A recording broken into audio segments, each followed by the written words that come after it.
Welcome to another episode on the channel. In today's video, I'm going to be revisiting a project from over a year ago. So this is my BMW X6M seat, and if you watch the previous videos on this, you'll see that I built this for a charity auction, and now it's back at my house. So let's take a look at it, kind of revisit what I did to it before and how I'm going to improve it for this video.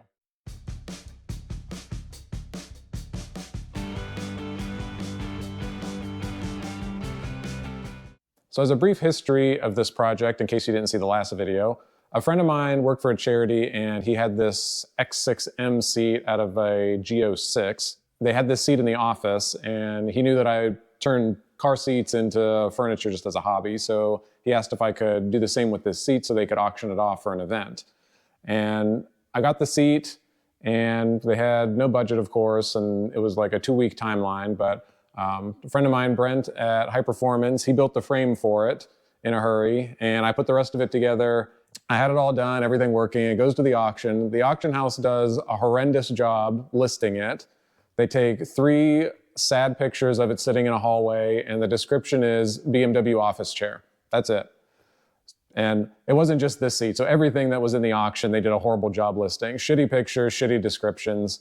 But anyway, so it gets to the last day of the auction. They keep lowering the starting bid. Nobody's bidding on it. So I end up throwing a bid at it and winning it for a couple $100.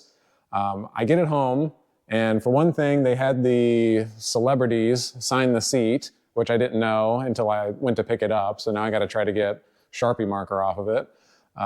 So I go to pick it up, and the switch cluster that was on the side of it was smashed, and the buttons were falling off of it.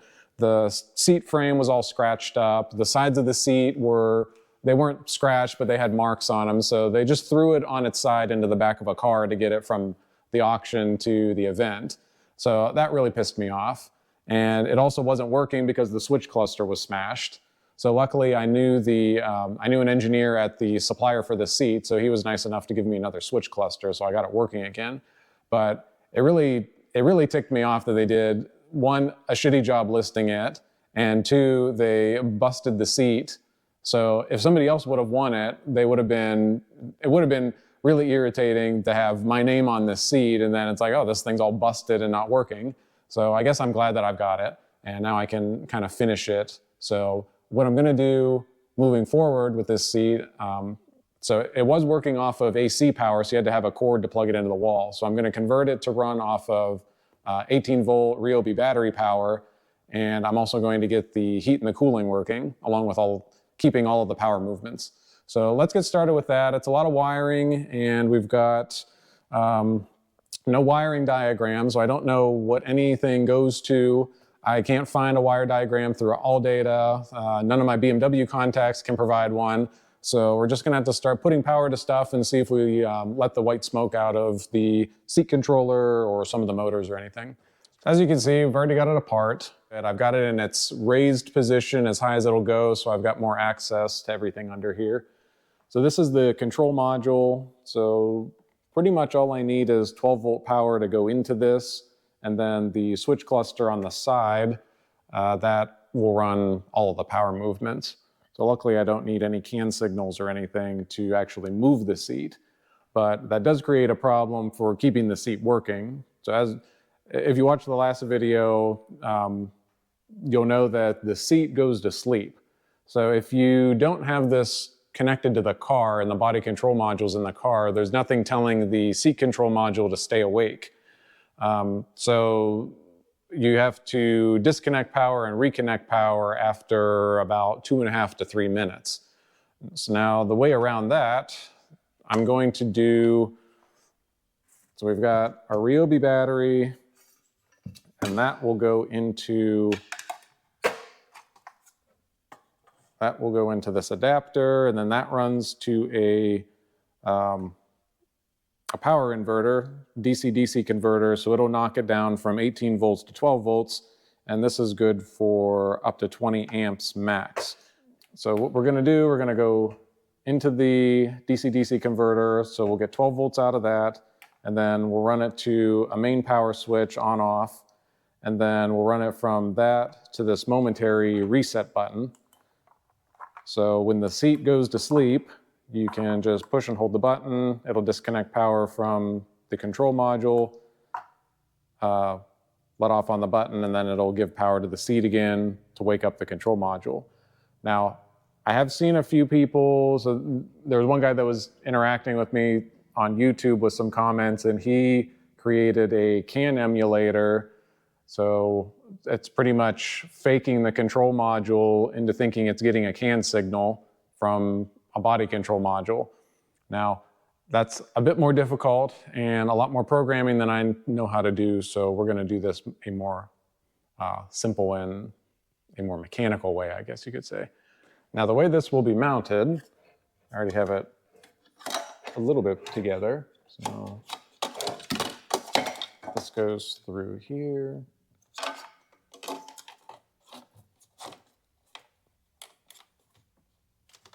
The wire's tucked to the back side. Now you will notice I had to chamfer some of these heat sinks, some of the fins on this heat sink, so that it would clear this motor here when it's in the down position. So this will sit this way as far forward as possible. And I'll attach it to this carrier. And then this is just a piece of 3x3 plastic. So I drilled a couple holes in it here, and then I have space to mount the heated seat switch and then the cooled seat switch next to it.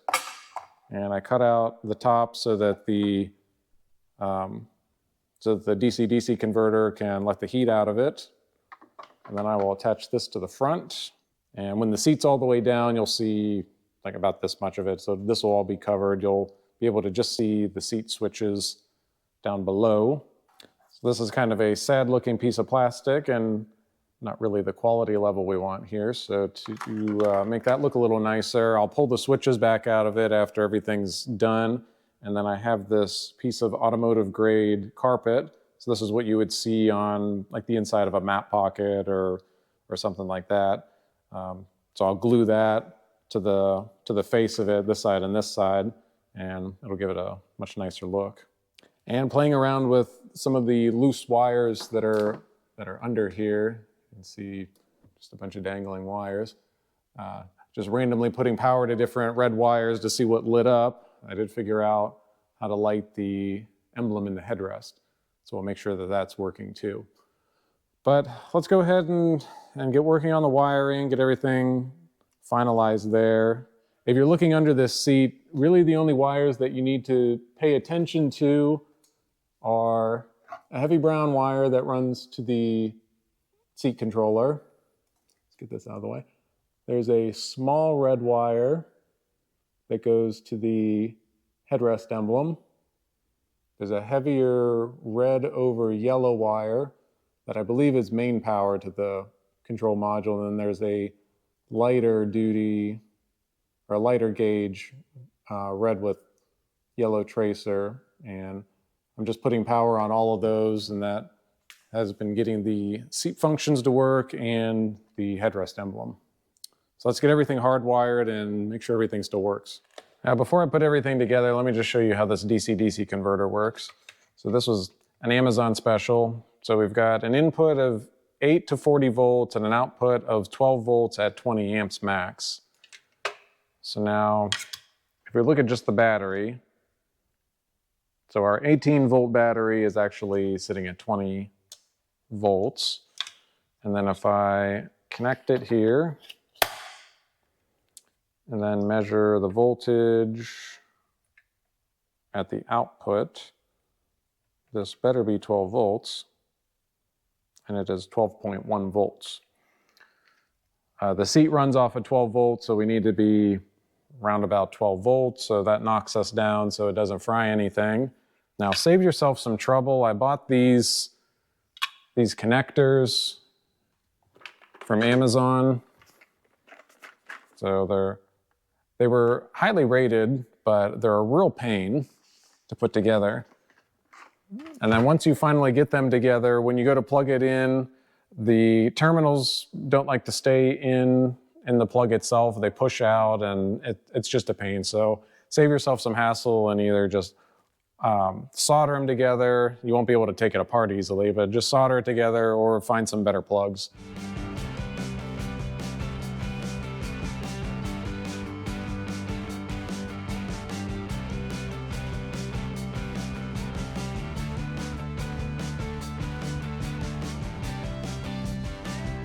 Let's take a quick intermission here, see where we are.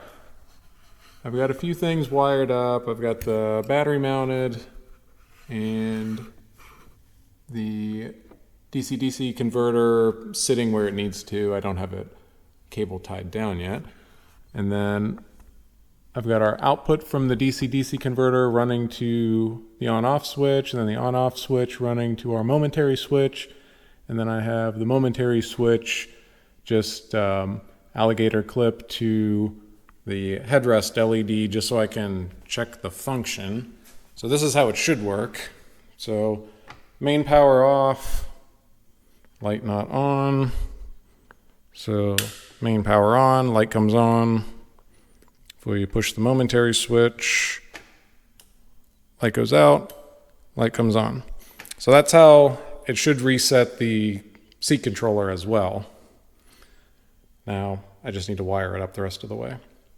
And again, this will be mounted to the seat, but if we pull it back, we can get a better look at the wiring. So red wire is coming from the output of the DC-DC converter, and then it's just a wire over to the momentary switch, and then 3 wires are running out of the momentary switch to power whatever we're powering. And the white wire is extra.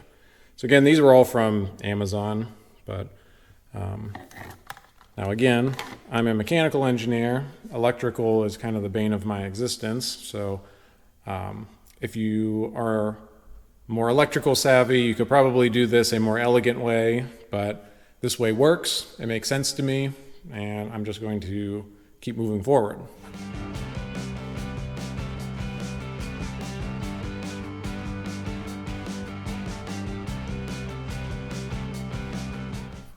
Everything under here is connected. It looks kind of messy now, but we'll wire tie everything, get it up out of the way, and wrap it either in electrical tape or in some cable conduit. Get everything tucked up there nicely. You can see we've got the battery. It's firmly attached, so you can plug it in and you can pull it out, and it won't pull out of the strap that's holding it. Now this seat controller is a little finicky. If you give it power, it doesn't always work, and you have to reset it 2 or 3 times sometimes. Sometimes you give it power, and on the first try it works. So I don't know, I haven't been able to figure out a pattern of like giving it power and waiting a certain amount of time, or resetting it and waiting a certain amount of time. I just keep resetting it until it starts working. I guess next step, we'll clean up the wiring there, and that'll finish up the power movements.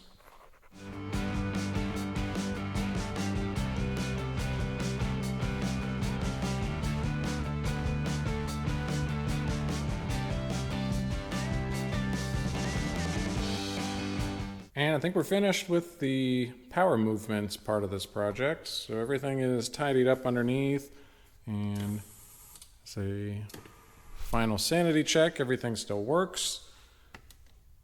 Got everything situated in here. And underneath, everything looks pretty tidy. Got everything up far enough that you shouldn't be able to see it, especially when it's on the ground. I think this is a good place to stop. So we've got the seat working completely on battery power. All the power functions work. And in the next video, I'm going to tackle the heat and the cooling. So that shouldn't be, well, I say that it shouldn't be too bad. The heated seat won't be bad. The cooling, that could be a little troublesome.